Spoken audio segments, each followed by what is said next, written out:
నేను చెప్తున్నా, మిలిటెంట్స్ కొట్లాటలు, హారిబుల్ అఫీషియల్స్ను కింద కూర్చున్నబెట్టి మిలిటెంట్ మన ఈయన సిరిసిల్ల మున్సిపల్ కమిషనర్ కింద కూర్చున్నబెట్టి మిలిటెంట్ మీద కూర్చొని తీర్పులు చెప్పారు. అంటే ఎంత హారిబుల్ పరిస్థితి ఉన్నది. అప్పుడు మేము ఎంటర్ అయినాము. అన్ఫార్చునేట్ ఏమైందంటే ఫస్ట్ ఎస్పీ మాకు నేను ఎంటర్ అయినప్పుడు ఈయన ఎస్పీ గారు ఈయనండి, అది తర్వాత రత్నారెడ్డి సార్ వచ్చారు. అప్పుడు ఏమైందంటే మొత్తము అడ్మినిస్ట్రేషను పోలీస్ ఆఫీసర్స్ ఎవరైతే పాత వాళ్ళు ఉన్నారో వాళ్ళంతా సిటీకి వచ్చారు. ఎందుకంటే టార్గెట్స్ అయ్యి వేరియస్ రీజన్స్తోని వాళ్ళు ఇక అక్కడ కొనసాగలేక అందరూ వచ్చారు. వచ్చినప్పుడు మేమంతా కొత్త, ఎస్పీ కొత్త, ఇక అది చాలా హారిబుల్ పరిస్థితి ఉంది. అంటే మీరు చెప్తున్న సిరిసిల్లని ఏ విధంగా కంట్రోల్ చేస్తారండి? ఇక కంట్రోల్ అంటే ఎస్పీ గారు వచ్చారు కదా, యూస్ టు దిస్ థింగ్ ఏంటంటే రేట్స్, కార్డన్ అండ్ సర్చ్. ఒక్కొక్క నైట్లో 5 సర్కిల్లోకి వెళ్ళి 5 పార్టీస్ వెళ్ళాలి.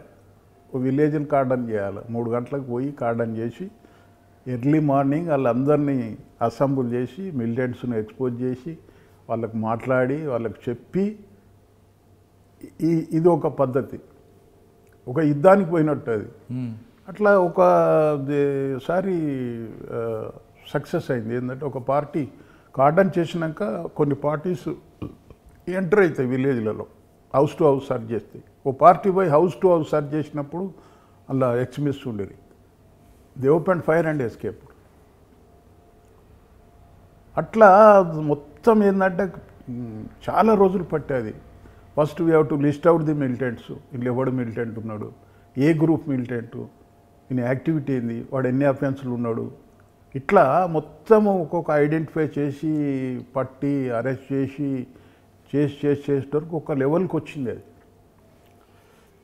ఈ సైమల్టేనియస్లీ ఈ పరిస్థితి ఇట్లా ఉన్నది. ఈ యాక్షన్స్ ఎట్లా ఉన్నది వీళ్ళవి, ఈ డెకాయిట్స్ కూడా అట్లే తయారయ్యారు. ఎందుకంటే డెకాయిట్స్ అక్కడ ఈ కరీంనగర్, తర్వాత ఈ నిజామాబాదు, ఆదిలాబాదు, వడ్డెరాస్ ఉండేది, తర్వాత హుస్నాబాద్, వీళ్ళు బాగా డెకాయిట్ చేసేది. ఎందుకంటే బికాజ్ ఆఫ్ దేర్ పావర్టీ, తర్వాత సరి అయిన వీళ్ళకు అది లేక, మళ్ళీ వాళ్ళు ఈ తాగుడు అలవాటై తాగినప్పుడు సపోజ్ ఒక విలేజ్లో ఒక ఫంక్షన్ అయింది వడ్డెర వాళ్ళ ఇంట్లో, కొంతమంది వస్తారు, వచ్చి తాగుతారు. అందులో క్రిమినల్ మెంటాలిటీ ఉన్నోడు తాగినాక వీళ్ళందరినీ తీసుకుపోతాడు, ఒక ఇంట్లో పోయి అఫెండ్ చేస్తాడు. అది బాగా ఇదైంది. అది అయినాక ఇక నేను 90లో ఎంటర్ అయినాము. 91 మొత్తం ఇది ఈ వీళ్ళని అరెస్ట్ చేసుడు, ఈ ఎక్స్చేంజ్ ఆఫ్ ఫైర్లు, ఇది అన్ని ఎక్స్చేంజ్ ఆఫ్ ఫైర్లు ఉంటాయండి కరీంనగర్లో అయితే బాగానే అయినాయండి. 10-12 అయినట్టున్నాయి. ఎన్ని ఉంటాయండి బాడీస్? చెప్తాను కదా. ఇది అయినాక మాకు ఇక ఒక లెవెల్ వచ్చినది. మాకు కూడా సిరిసిల్లలో 3 years చేసినాను నేను. ఎక్కడ పోయి 3 years చేస్తే ఒక్క దళాన్ని మొత్తం వ్యానిష్ చేసినాం. వ్యానిష్ అంటే ఒక్కొక్కరిని పట్టుడు. ఆ తర్వాత మేమేం చేసాము అక్కడ పోయినాక, మై పాలసీ ఈజ్ దట్ ఎవరైతే సరెండర్ అవుతాడో సరెండర్ గమ్మని, కానీ ఈ షుడ్ కన్ఫెస్ ఎవ్రీథింగ్. అప్పుడే మనకు ఇతని మీద నమ్మకం ఉంటుంది. ఏదో మాట వరుసకు పోలీస్ రిపరేషన్కు నేను సరెండర్ అవుతానంటే కలవదు. ఆ పాలసీ మీద ఏంటంటే మేము చాలామందిని లాగేటోరికి ఏంటంటే ఆ ఇన్నర్ స్ట్రక్చర్ ఏందనేది వాళ్ళు మనకు పూర్తిగా తెలిసిపోయినది. కన్ఫెస్ చేస్తాడు కదా, పలానా రోజు ఇక్కడ వచ్చినాము, ఈడు ఉన్నాడు, ఈ ఊళ్ళో ఇతను మాకు యాక్టివ్ మిలిటెంట్, ఇతను ఈ కేసుకు వచ్చాడు, ఇతను దీంట్లో ఇన్వాల్వ్ అయినాడు. అట్లా మనకు మొత్తం ట్రూ పిక్చర్ తెలిస్తే ఒక దళం మొత్తము వ్యానిష్ అయిపోయినది. వ్యానిష్ అయిపోయినాక ద లీడర్ ఆడు బాలసంతల Uppalaiah alias Chinnanna, resident of గడ్డి లచ్చపేట, ఆడు అప్పుడు వెళ్ళిపోయినాడు. ఇప్పటి వరకు కూడా is where about sir not ఈ మైగ్రేటెడ్ టు కలకత్తా, ఇప్పటి వరకు కూడా అక్కడ రాలేదు, వాడు ఏం చేయలేదు. ఆఖరికి ఏంటంటే వెపన్స్ దగ్గర పెట్టి వాళ్ళు పారిపోయిన సిచ్యువేషన్ తీసుకొచ్చాం మేము. తర్వాత ఇది ఎస్పీ గారు మాకు పెద్ద టాస్క్ చెప్పాడు. అట్లా కాదా, ఇవన్నీ చేసినారు, వీటి సంగతి చూడండి డెకాయిటీస్ అని చెప్పి సార్ మంచిది, మా దగ్గర చిన్న క్లూ ఉండే, చెప్తే నువ్వు చేయాలి ఇది అని చెప్తే మాకు ఏం చేశాడు, ఒక 6 ఎస్ఐలు ఇచ్చాడు. వీళ్ళందరూ ట్రైనింగ్ ఇయ్యి, నీకు అందులో ఉన్నారు ఎస్ఐస్, వీళ్ళందరూ ట్రైనింగ్ ఇయ్యి నీతోని. 6 ఎస్ఐస్, ఒక 30 మంది సిబ్బంది, జీబులు, హంగామా ఇచ్చినాక స్టార్టెడ్ అవర్ ఆపరేషన్. 2-3 నెలలు జరిగింది ఆపరేషన్. అట్లా చాలా మేము సిస్టమేటిక్గా చేసాము. అది అంటే 2-3 నెలల ఆపరేషన్లో 50 మందిని అఫెండర్కి ఒకేసారి మీరు పట్టుకోవడం, ఆ 50 మందితో రికవరీ చేయడం అనేది అది అంటే ఒకటి దానికి ఎట్లా ఉన్నదంటే ఫస్ట్ వర్కౌట్ చేసాం. వర్కౌట్ అంటే ఇప్పుడు 6 ఎస్ఐస్ ఉన్నారు. ఒక పార్టీ అఫెన్సివ్ అంటే విలేజ్కి వెళ్ళి పికప్ చేయాలి సస్పెక్ట్స్ను, ఒక పార్టీ ఇంట్రాగేషన్ చేయాలి, ఒక పార్టీ తెచ్చిన వాళ్ళది బాగోగులు చూడాలి. ఇట్లా డివైడ్ చేసి we could elicit the names of dalams, అంటే ఇది గ్యాంగ్ మెంబర్స్. అట్లా మేము 5 గ్యాంగ్ మెంబర్స్ని అరెస్ట్ చూపెట్టాం. 5 గ్యాంగ్స్ అంటే it consist of about 50, nearly 50 చేసి we recovered properties about 4.5 kg gold, తర్వాత 25 kg సిల్వర్. ఎన్ని అఫెన్సెస్ అంటే 88 offences we listed out. 88 offences we listed out of 5 districts: Karimnagar, Adilabad, Nizamabad, Medak and RR district also. 100 days కష్టపడ్డా ఉండేది మా SIs, మేము. చాలా ఇక అదే పని, వేరే పని ఏం లేదు. చేస్తే ఏంటంటే చాలా అంటే 5 గ్యాంగులు ఇంటర్స్టేట్ గ్యాంగ్ అంటే ఎక్కడ గ్యాంగ్? ఇంటర్స్టేట్ కాదు, inter district. Okay, inter district, not interstate, inter district. అంటే ఈ 5 గ్యాంగ్తో ఒకేసారి తిరగడం, రికవర్ చేయడం పెద్ద టాస్క్ కదండి. ఇప్పుడు జనరల్గా ఇది ప్రొసీజర్ వేరే ఉంటుంది, but on record we have to show at one place this thing. అంటే అప్పుడు సంచలనం అవ్వడం, తర్వాత ఆఫీసులు అందరూ మీకు సపోర్ట్ బాగా చేస్తుంటారు. ఇప్పుడు ఎప్పుడు కూడా ఏంటంటే సపోర్ట్ అంటే, ఇప్పుడు టాస్క్ ఆఫీసర్ ఇచ్చాడు, we use to brief the officer every day, everything is on record. ఎట్లా అంటే ఒక సిస్టమేటిక్ రికార్డ్ తయారు చేసాము. అది ఒక ఇంట్రాగేషన్ చేశాము, అతను కన్ఫెషన్ ఎన్ని అఫెన్సులు చేశాడు, ఒక్కొక్క అఫెన్స్లో ఎంతమంది అసోసియేట్స్ ఉన్నారు, ఎక్కడ ప్రాపర్టీ డిస్పోజ్ చేశాడు, హూ ఇస్ ద రిసీవర్, ఇట్లా అంతా లిస్టు తయారు చేసి, బుక్లెట్ తయారు చేసి we presented to the SP. ఎక్కడ కూడా అంబిగ్యూటీ లేకుండా, ఎక్కడ కూడా ప్రాబ్లం లేకుండా. తర్వాత ఇంకేమైనా వర్క్స్ ఉన్నాయండి కరీంనగర్? అక్కడ ఈ మేజర్ డెకాయిటీ ఆపరేషన్ అండ్ ఎక్స్మిజం ఒక ఎక్స్చేంజ్ ఆఫ్ ఫైర్స్ అనేవి ఉంటాయి. అయితే ఒక 7-8 అయితే 7-8. కరీంనగర్లోనే మీకు ప్రమోషన్ వచ్చినట్లుంది? కరీంనగర్లో వచ్చినది. అంటే ఫస్ట్ తర్వాత 3 years సిరిసిల్ల చేసినాక again I was posted to ఇది వేములవాడ. వేములవాడలో అప్పుడు MLA, sitting MLA was from CPIML, NV Krishnaiah. ఇక అది మొత్తం వాళ్ళ కంట్రోల్లో ఉన్నది. యాక్చువల్గా చెప్పాలంటే వాళ్ళ కంట్రోల్ ఉన్నట్టే అప్పుడు. అది దాన్ని మెల్లగా కంట్రోల్ చేసాం మేము, మొత్తం ఐడెంటిఫై చేసి. అప్పుడు ఎలక్షన్లు వచ్చినాయి, ఎలక్షన్ల అఫెన్స్ బాగా మేము ఫెరోషియస్గానే ఉంటుంది. అది ఐడెంటిఫై చేసుడు, ఎవరిని బెదిరియకుండా. వాళ్ళు ఏంటంటే ఎక్స్ట్రీమిజంలో సిపిఎంఎల్ ఏంటంటే వాళ్ళు దే బిలీవ్ ఇన్ డెమోక్రసీ, అంటే they will contest the elections.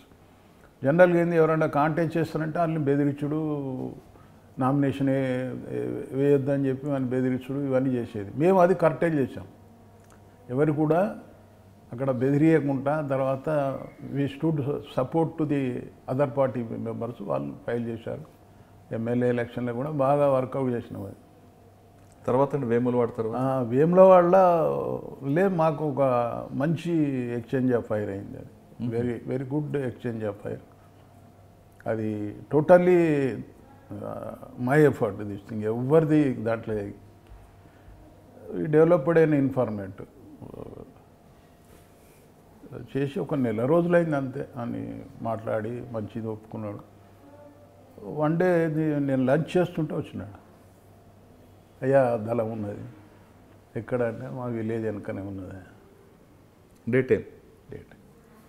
సరే పోదాం ముందు చెప్పి డిఎస్పీకి ఫోన్ చేశాను. సరే ఇట్లా ఉంది information, I want to go. నాకు ఒక 10 మెంబర్స్ ఏపీఎస్పీ కావాలి. ఇంకేమన్నా ఎవ్వలేదు సార్, 10 చాలు నాకు అది చెప్పి వచ్చి 10 మెంబర్స్ వచ్చినాక ఏమో సివిల్ ఫోర్స్ ఒక 2 హెడ్ కానిస్టేబుల్స్, ఒక ఎస్ఐ, నేను బయలుదేరి.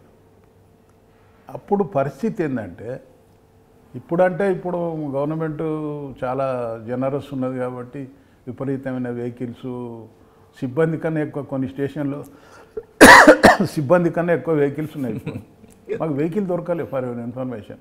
ఎట్లా బయటికి పోయి ఒక వెహికల్ తీసుకురావాలా, తీసుకొచ్చాడు. ఎందుకంటే క్యామోఫ్లేజ్ వేరే వెహికల్లో పోవాలి, మన పోలీస్ వెహికల్ మీద పోకూడదు కదా జనరల్గా.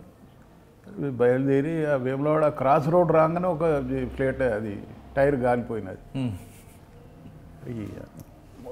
ఇంకో వెహికల్ ఆపి ఇది ఎలా పెట్టి అంతా ఫోర్స్ఫుల్గా స్నాచ్ చేసుడే. అది దాంట్లో అడిగేది ఉండదు. కూర్చుండబెట్టి ఈ procedure. Lucky informant also with us. Informant కాబట్టి మనకి రూట్స్ తెలుసు కాబట్టి జనరల్గా ఏమవుతుంది, పోలీసు ఊళ్ళకి ఎంటర్ అవుతుంది, ఇన్ఫర్మేషన్ పోతుంది కాదు. ఇన్ఫర్మెంట్ కాబట్టి సార్ అట్లా పోదు సార్ అని చెప్పి మేము వెనక నుంచి పోయాం. ఆ చిన్న గుట్టలు దాటి పోయినాం. ఎంత మేము వెరీ లిమిటెడ్ ఫోర్సు, అంతా మేము 15 మంది ఉన్నాం, అంతే ఎక్కువ లేము. పోయినాక ఏంటంటే మేము చెప్పినాము I let the party, semi circle పోవాలి మనం, ఎవ్వరు ఇది చేయొద్దు, నేను చెప్పేదానికి ఎవరు ఫైర్ చేయొద్దు, నేను చెప్తా మీకు ఎప్పుడు చేయాలని. సెమీ సర్కిల్లో మేము మెల్లగా పోయినాం. వాళ్ళు మమ్మల్ని అబ్జర్వ్ చేయలేదు. లక్ ఏంటంటే సెంట్రీ, చెట్టు మీద సెంట్రీ ఉన్నాడు, వాడు అప్పుడే దిగిండు. They are going to retreat, వెళ్ళిపోదామని వాళ్ళు ప్లాన్లో ఉన్నారు. మావాడు ఎక్కువ పెట్టినాడు, కొడతా ఆగురా అని చెప్పినాం. వాడు మమ్మల్ని చూడలే, పోయి అని క్యాంప్ దగ్గర కలిసినాడు. ఆల్మోస్ట్ ఆల్ మేము సెమీ సర్కిల్ అయినాం. అప్పుడు నేను జస్ట్ ఫైర్ అని చెప్పి కొట్టినాం. దందని పడ్డాయి. ఇంకెక్కడ ఉంటుంది, వాళ్ళు ఫైర్ చేసినారు, మనం ఫైర్ చేసినాం. 6 పోయారు, ఒక 3 పారిపోయినారు, 6 డెత్. ఎంత 15 నిమిషాల్లో గతం అయిపోయింది ఆపరేషన్. ఆఫీసర్స్ ఏమన్నారు? మీ ఆఫీసర్స్ ఏమన్నారు? ఏమంటారు ఆఫీసర్స్కి ఏముంటుంది, they are very very happy. అంటే దాంతో మీకు డిఎస్పీ ప్రమోషన్ వచ్చిందా? That was the citation, this thing అన్నీ కలిపేది. అక్కడి నుంచి ఎక్కడికి వచ్చారండి వేములవాడ తర్వాత? వేములవాడ ఇక అది అయిపోయాక ఆఫీసర్స్ వారు వెరీ హ్యాపీ. ఎందుకంటే field encounter, day light, 6 members అంటే అది జరగలేదు అసలు. అప్పటి వరకు కరీంనగర్ హిస్టరీలో జరగలేదు. అప్పుడు రత్నారెడ్డి గారు ఎస్పీ? లేదు, త్రిపాఠి ఉండే, Tushar Aditya Tripathi, Tripathi sir very happy ఉండే, వచ్చి హగ్గిచ్చినాడు. నెక్స్ట్ పోస్ట్ ఎక్కడ? తర్వాత మళ్ళా మాకు సార్ పోయినాక సురేంద్రబాబు సార్ వచ్చారు. వచ్చినాక ఇవాళ పోస్టెడ్ టు మెట్ఫోలి. అదొక పెద్ద హెడాక్. అది హెడాక్ అంటే ఇది ప్రాపర్టీ అఫెన్సెస్ అటు ఎక్స్మిజం. సరే నాకేముండే, నేను ఎప్పుడు కూడా never asked for any favour or ఏ రోజు కూడా ఆఫీసర్ని ఫేవర్ అడగలేదు. ఎక్కడ వేస్తే అక్కడ పోయేది, అక్కడ పని చేసేది అంతే. ఆడ పోయినాక బాగా స్టడీ చేసినాము. అది బాగా కొంచెం ఈ ఎక్స్మిజం కూడా ఎంబడిపడ్డాం. మళ్ళీ ఈ డెకైట్ ఆపరేషన్స్ మళ్ళీ స్టార్ట్ అయినాయి. నేను అక్కడ ఉన్నప్పుడే నాకు అప్పుడు ఈ మన హెచ్జే దొరగారు ఉండేది. ఇప్పుడు ఈ క్రైమ్ దీని మీద వారు ఏం చేశారంటే క్రైమ్ కంట్రోల్ స్క్వాడ్స్ అని పెట్టాడు. అంటే ఈ డెకాయిటీస్ అవుతున్నాయని చెప్పి కొన్ని డిస్ట్రిక్ట్స్ని కలిపి, ఇప్పుడు మాకి కరీంనగర్ అండ్ నిజామాబాదు 2 జిల్లాలు కలిపి ఒక స్క్వాడ్ ఉండాలని చెప్పి నేను I was heading for this thing Karimnagar. దానికి ఒక additional SP supervision, DIG supervision ఉండాలా చెప్తే అప్పుడు బాగా రిజల్ట్ తెచ్చినాం. అది ఆయన హ్యాట్సాప్ డీజీ గారు అప్పుడు ఏంటంటే వీళ్ళందరినీ అరెస్ట్ చేయాలి, చేసి ప్రాపర్గా వీళ్ళను ఛార్జ్షీట్ చేయాలి, తర్వాత వీళ్ళకు స్పెషల్ కోర్ట్స్ కూడా పెట్టారు. వీళ్ళ ట్రయల్ చేసేదానికి స్పెషల్ కోర్టు పెట్టాలి, వీ షుడ్ సెక్యూర్ కన్విక్షన్స్ అని చెప్పి ఒక మంచి దాన్ని పెడితే ఇక మాకు ఆపరేషన్ అంతా ఇక నేను క్రైమ్ కంట్రోల్ కదా, ఇక ఎక్కడంటే అక్కడ తిరిగేది అది ఈ జిల్లా. అంటే అప్పుడు సురేంద్ర బాబు గారు మీకు ఏ విధంగా సపోర్ట్ చేస్తారండి, గైడెన్స్ ఏ విధంగా ఇచ్చారు? మాకు మా దాంట్లో ఇంటర్ఫియర్ అనేది లేదు. మేమే చెప్పేది sir I'm going like yes go అనేది. ఇప్పుడు నేను ఎప్పుడైనా కానీ ఆఫీసర్కి ఎప్పుడు కూడా నాకు ఇది అది చేయని చెప్పేటోళ్ళు కాదు. అది నేనే చెప్పేది సార్ ఇది చేస్తున్నా అంతే. వాళ్ళు మాకు ఫుల్ సపోర్ట్. అది దాంట్లో there is no ambiguity, no doubt about it. అయితే అక్కడ బాగా హైలీ ఎఫెక్టెడ్. అది అక్కడ ఒక ఇన్సిడెంట్ అయింది, బ్యాడ్ ఇన్సిడెంట్ అనుకోరాదు. అంటే ఒకరోజు ఇన్ఫర్మేషన్ వచ్చినది, ఐ గాట్ సమ్ ఇన్ఫర్మేషన్. ఒక విలేజ్లో మెట్పల్లికి దగ్గరలో విలేజ్లో extremists are taking shelter and for treatment అని చెప్పి ఏం చేశాను, సరే చెప్పి డిఎస్పీకి చెప్పాను. నరసింహరావు వద్ద డిఎస్పీ, సేమ్ బ్యాచ్మెంట్ కానీ ఆయన అప్పుడు యాక్సిలేటెడ్ డిఎస్పీ, ఇప్పుడు ఎస్ఐబీలో ఉన్న ఎస్ఐబీలు. సరే అని చెప్పి ఒక 2 ఎస్ఐలను మెట్పల్లి అండ్ ఇబ్రహీంపట్నం ఎస్ఐని పిలిచి ఫోర్స్ ఇచ్చి పోండి ఇట్లా ఉన్నది, ఈ ఊళ్ళో ఇక్కడ ఉండొచ్చు, బట్ పర్టికులర్ లొకేషన్ తెలియదు, but they are taking shelter in some house, this much information we could get అని చెప్పిన. చీకటి పాపం వెళ్ళారు. రాత్రి 2 ఎస్ఐస్ వెళ్ళారు. వెళ్ళినాక ఏం చేసిందంటే వీళ్ళు ఒక సైడ్ గార్డెన్ చేసి ఈ SIs both SIs they started searching the houses. అలా అన్ఫార్చునేట్ ఏంటంటే మన ఎస్ఐస్ వాళ్ళు కొంచెం సర్చ్లో, నైట్ సర్చ్లో కొంత inexperience or over enthusiasm something. SI Kranti Kiran అని ఉండే SI, he try to enter into an house. అటర్కి 4 members were hiding in that house. That fell open fire, ఇక్కడ పడ్డది. స్పాట్లో కొలాప్స్. ఎస్ఐ అయ్యో కొలాప్స్ అయిపోయి తర్వాత ఇంకొక ఎస్ఐ ఉన్నాడు. Braveness this thing, he did not leave the scene. చూసండి అది ఎంత పని చేశారు. అక్కడే ఉన్నాడు ఆడు, పొజిషన్ తీసుకొని అని ముంగట ఏదైతే ఉన్నదో హౌస్కి. అది లక్ ఏంటంటే హౌస్కి వెనక డోర్ లేదు, ముందు డోర్లో వీడు పొజిషన్ తీసుకున్నాడు. ఫోర్స్ ఎంట్రీ ఎగ్జిట్ ఒకటే ఉంది, ఎంట్రీ ఎగ్జిట్ ఒకటే ఉన్నది. కూర్చున్నాడు. కూర్చున్నాక ఆ ఎస్ఐ డెడ్ బాడీని, అది ఊరు వరకు కన్వెన్స్ లేదు. వీళ్ళు పోయింది బస్సులో, ఒక బండి మాట్లాడుకొని బండ్లో వేసుకొని బస్సులో వేసుకొని మార్నింగ్ నేను 6:30కి ఇంట్లో కూర్చున్నా. స్టేషన్లోనే ఇల్లు ఉంటుంది, నా పక్కకు ఎస్ఐ హౌస్. వాడు వచ్చి చెప్పాడు, కానిస్టేబుల్ చెప్పా ఏమైందంటే, సార్ మన ఎస్ఐ గారు చనిపోయినాడు. స్టన్డ్. అది ఏమిది పరిస్థితి ఏంది, ఏం సంగతి అది అని చెప్పి ఇమ్మీడియట్ ఆ వైఫ్ లేపలే, బాగుండదని చెప్పి సరే అని we have taken the dead body to hospital. హాస్పిటల్లో పెట్టి మరి ఏంది అంటే, సార్ ఎస్ఐ గారు మిమ్మల్ని రమ్మన్నాడు, గ్రెనేడ్లు తీసుకొని రమ్మన్నాడు. వాళ్ళ ఇంట్లో ఉన్నారు ఇంకా ఉన్నాడు, ఎస్ఐ అక్కడే ఉన్నాడు. మిమ్మల్ని గ్రెనేడ్లు తీసుకొని అర్జెంట్ రమ్మన్నాడు. చెప్పి ఇక ఇన్ఫర్మేషన్ పోయింది. డిఎస్పీ చెప్పినాను, ఎస్పీ చెప్పినాను, పరిస్థితి ఉన్నది sir, I'm proceeding to seen this thing. నేను ఒక కానిస్టేబుల్ చీఫ్ 6 గ్రెనేడ్లు తీసుకున్నాం. సీన్కి పోయేటప్పుడు ఎస్ఐ అట్లే ఉన్నాడు. లేచిపోయినాడు వాడు ఎస్ఐ సంతోషంగా. అంటే నేను పోయేటోరికి కాన్ఫిడెన్స్ వచ్చినది. వచ్చినాక గ్రెనేడ్స్ ఇస్తే ఈ 3 grenade into the house. టపటప 4 members డైడ్. 15 నిమిషాల్లో ఆపరేషన్ డన్ చెప్పినాం. Sir over, operation is over. అంత అయిపోయాక గ్రౌండ్స్ పార్టీ వచ్చినది. అరే బాబు అయిపోయినది, మేమే చేసినాము. నిజంగా అది అది అది మనం మర్చిపోని సంఘటన అది. ఎందుకంటే కానీ వాళ్ళ నలుగురు లోపల ఉన్నారు, బయట ఎస్ఐ పొజిషన్ ఉన్నారు. ఆల్రెడీ ఒక ఫైర్ ఓపెన్ చేయడంతో క్రాంతికరణ్ ఎస్ఐ చనిపోయారు. అవును. కానీ తిరిగి మళ్ళీ ఎందుకు ఫైర్ ఓపెన్ చేయలేదు? లోపల నలుగురు ఉన్నారు కదా, ఒక్కొక్కటి చేస్తున్నాడు వాడు. వాళ్ళ దగ్గర లిమిటెడ్ ఆమినేషన్ ఉంటుంది కదా. ఓకే.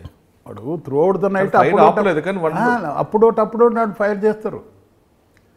వీళ్ళు రాత్రి కదా ఎట్లా ఎంటర్ అవుతారు? ఒకసారి దెబ్బతిన్నాక ఎంట్రీ కాలేరు కదా. వాడు మీ ఎస్ఐ మాత్రం పొజిషన్లో ఉన్నారు, అదే పొజిషన్లో ఉన్నాడు. రిప్లై ఇస్తున్నాడు కానీ అంతే, అట్లనే. అది వాళ్ళకేంది, పోలీసు ఉన్నట్టు వీళ్ళు ప్రజెన్స్ చూపెడుతున్నారు. వాళ్ళు బయటికి వచ్చే పరిస్థితి వాళ్ళకి లేదు. వాళ్ళకి భయం వచ్చినది, పోలీసు అంతా కార్డన్ అయిందని చెప్పి. బ్యాక్ డోర్ లేదు. 4 మెంబర్స్. ఓకే. నెక్స్ట్ ఎక్కడికి వచ్చారు? ఇక అయిపోయాక అది సరే, నాకు ఇక్కడనే సైటేషన్ పంపారు వేములవాడలో. నాకు 96లో ఐ గాట్ యాక్సిలేటెడ్ ప్రమోషన్. అయినాక డిఎస్పి సిద్దిపేట వేశారు, దొరసాబ్ అప్పుడు. సిద్దిపేట వచ్చినాక ఇక మళ్ళీ ఇక్కడ అదే కదా. సిద్దిపేట రాగానే బుచ్చిరామయ్య గారి పేరు ఒకేసారి మెదక్ జిల్లాతో పాటు రంగారెడ్డి ఆ పరిసర ప్రాంతాల్లో బాగా మారబోయింది. అప్పుడు కూడా నేను ఫీల్డ్లో ఎంటర్ అవుతున్నా. వరుసగా ఎన్కౌంటర్ జరిగాయండి అప్పట్లో. అయినాయి అది, ఎందుకంటే మాకు బస్సు డెకాయిడ్స్ కూడా బాగా జరిగేవి అప్పుడు. మాకేందంటే ఫస్ట్ థింగ్ ఈజ్ దట్ అది బాగా ఎఫెక్ట్ అయింది అది. ఎందుకంటే 4-5 దళంస్ ఉండే. గిరాయిపల్లి దళం, దుబ్బాక్ దళం, హిందూప్రియాల దళం, ట్రేడ్ యూనియన్ దళం, వీళ్ళుగాక మిలిటెంట్స్, ఇవి అంతా విచ్చలవిడి జనశక్తి అండ్ మావోయిస్టులు. తర్వాత పోలీస్ ఫోర్స్ కూడా ఏంటంటే కొంచెం మోరల్ తక్కువ ఉండే వాళ్ళకు. ఇందులో ఈ నార్త్ పోలీసు కంపేర్ చేస్తే సౌత్ పోలీసు కొంచెం ఎఫెక్ట్ లేదు, కొంచెం తక్కువ ఇది ఉండేది. కాబట్టి మొదలు వాళ్ళని మోటివేట్ చేయాలి మనం. చేసినాక మాకు వికే సింగ్ గారు ఎస్పీ ఉండే. 12 రోజులకే ఒకటి ఎక్స్చేంజ్ ఆఫ్ ఫైరింగ్. అంటే ఒక దగ్గర ఇన్ఫర్మేషన్ ఉంటే పంపించినాం రాత్రి. గ్రౌండ్స్ పార్టీ ఇది. అప్పుడు గ్రౌండ్స్ కూడా ఇంత ఇది లేకుండే, యాక్టివ్ లేకుండే. వాళ్ళు పోయినారు. కాన్గల్ అని ఒక విలేజ్ ఉన్నది, అక్కడ పోతే దళం వాజ్ క్యాంపింగ్ దేర్. వీళ్ళు పోయినారు. పోయి ఎవరు అంటే మేము దళం అన్నారు. వాడు దళం, వాడు రిట్రీటెడ్, స్టార్టెడ్. ఏం కాలేదు, ఏదో ఫైర్ చేసినారు, ఏం ఉందాలి. అయిపోయినాక తర్వాత అది ఈ తీగుళ్ళ వాజ్ ద బెస్ట్ ఎన్కౌంటర్. అది ఇస్తుంది కదా మాకు. ఇది గజ్వేల్ లిమిట్స్లో, జగదేవ్పూర్ లిమిట్స్లో. వాడు SI came running to Siddipet. Sir information ఫోన్లో చెప్పాడు, ఇట్లా ఉన్నది అది ఇది అంటే. ఓకే, వీఆర్ ప్లానింగ్ అని చెప్పి ఇక్కడనే సిద్దిపేటలో ఒక సిఐ తర్వాత ఫోర్స్ అంతా జమ చేసినాం. జమ చేసి ఏంటంటే ట్రెడిషన్గా జీబులలో వెళ్తాం మేము, అట్లా వెళ్ళలే. ఒక వెహికల్, ఒక బస్సు తీసుకున్నాం, సర్వీస్ బస్ తీసుకొని పోయి ఈ కొడకండ్ల దగ్గర షుగర్ ఫ్యాక్టరీ ఉంది చూసిపోయినా. అందులో వీళ్ళందరికీ బ్రీఫింగ్ ఇచ్చినాం. అట్నుంచి గజ్వేల్ వాళ్ళు వచ్చినారు, ఇట్నుంచి వీళ్ళు వచ్చినారు. నేనే పోయి బ్రీఫింగ్ ఇచ్చి ఇట్లా పోవాలి, ఇట్లా రౌండ్ చేయాలని చెప్పి మొత్తం బ్రీఫింగ్ ఇచ్చి పంపించాం. జీబులు అంటే వాళ్ళు ఐడెంటిఫై చేస్తారు. వాళ్ళు ఏంది రిలాక్సింగ్ మూడ్లో ఉన్నారు ఒక ఇంట్లో కూర్చొని. దళం ఎందుకు వచ్చిందంటే ములుగు పోలీస్ స్టేషన్ అటాక్ చేద్దామని వచ్చి అక్కడ వాళ్ళు హాల్ట్ అయినారు. వాళ్ళ పర్పస్ అది. సరే అని చెప్పి పోయి అక్కడ వీళ్ళు బస్సులో పోయేటవరకు వాళ్ళు ఐడెంటిఫై చేయలేదు. బస్సులో పోలీసు రాదు కదా. దిగినారు. దిగినాక రౌండ్ అప్ చేసినారు. అప్పుడు సిఆర్పిఎఫ్ అండ్ సివిల్ పోలీస్, వేరే స్పెషల్ పోలీస్ కానీ ఏఆర్ కానీ ఎవరు లేరు. చేసి ఫైరింగ్ అయింది ఇరుపక్షాల్లో. 5 మెంబర్స్ వేశారు. సిఆర్పిఎఫ్ జర డే లైట్ అయ్యా, మంచి యాక్యురేస్లో కొట్టినారు. 5 మెంబర్స్లో 4 డెడ్ బాడీస్ ఉన్నాయి. ఒక డెడ్ బాడీని వాళ్ళు ఎత్తుకొని పోయినారు, 20 కిలోమీటర్లు ఎత్తుకుపోయినారు. అంటే ఆల్రెడీ లైవ్ ఉన్నారు. అంటే డెడ్ బాడీ దొరకనియొద్దని చెప్పి చనిపోయినాడు. తర్వాత మధ్యలో చనిపోయాడు. తర్వాత అక్కడ పోయి పాతి పెట్టినారు ఒక దగ్గర. అంటే 5 డెడ్ బాడీ. అందులో మేజర్ క్యారెక్టర్ ఉన్నారు. మేజర్ అంటే వాళ్ళు దళం లీడరు, మేజర్ క్యాడర్. తర్వాత ఒక స్పాట్లో ఒక మిలిటెంట్ దొరికాడు. మిలిటెంట్ ఇంటరాక్షన్ చేస్తే ఈ డిజైన్ అంతా చెప్పాడు. ములుక్కి అటాక్ చేద్దామని వెళ్తున్నాము. కానీ సాధారణంగా వీకే సింగ్ గారు ఎన్కౌంటర్లకి ఎక్స్చేంజ్ ఆఫ్ ఫైర్లకి ఆయన వ్యతిరేకం కదండి. మరి ఈ వ్యతిరేకం అంటానండి. వ్యతిరేకం అంటే ఏంది అది? ఇప్పుడు మనం ఒక ఫీల్డ్లోకి వెళ్తాము, ఒక సిచ్యువేషన్ ఎరాజ్ అవుతుంది, మనం రియాక్ట్ కావాల్సిందే కదా. ఆయన దానికి ఎప్పుడు కూడా అభ్యంతరం చెప్పలేదు. ఆయన ఏమన్నాడంటే ఎన్కౌంటర్ ఒప్పుకోరు, ఫేక్ అని వద్దంటాడు. అది ఆయన ఉద్దేశం ఏంటంటే ఫేక్ ఎన్కౌంటర్ చేయొద్దని. ఫేక్ ఎవరు ఎందుకు చేస్తారండి? మనకేం అవసరం ఫేక్ చేస్తానికి? మనకు అవసరం లేదు కదా. ఆయన అనేది ఫేక్ చేయొద్దు, మనకు అలిగేషన్ రావద్దు, అంతేగాని మరి సిచ్యువేషన్ అరేంజ్ అయినప్పుడు మనం బ్యాక్ రావాలా లేకపోతే మనం చనిపోవాలా? కానీ మన అప్పర్ హ్యాండ్ రావాలంటే ఫైర్ ఓపెన్ చేయాల్సి తప్పదు. మరి రిటాలియేషన్ వాడు ఫైర్ చేస్తే మనకు వెపన్స్ ఎందుకు ఇచ్చారు? అది తప్పదు అది. ఓకే, దాని తర్వాత ఇక ఆపగలే, ఎప్పుడు కూడా ఆగలే. ఇక బాగా దాని తర్వాత కృష్ణప్రసాద్ గారు. కృష్ణప్రసాద్ అప్పుడు ఇది ఒకటి ఉండేది, మన గిరాయిపల్లి దళం మాతుపల్లి దగ్గర ఇట్లనే పార్టీస్ పంపాం. నైట్లో 4-5 పార్టీస్ పంపాం. ఒక పార్టీ పోయినాక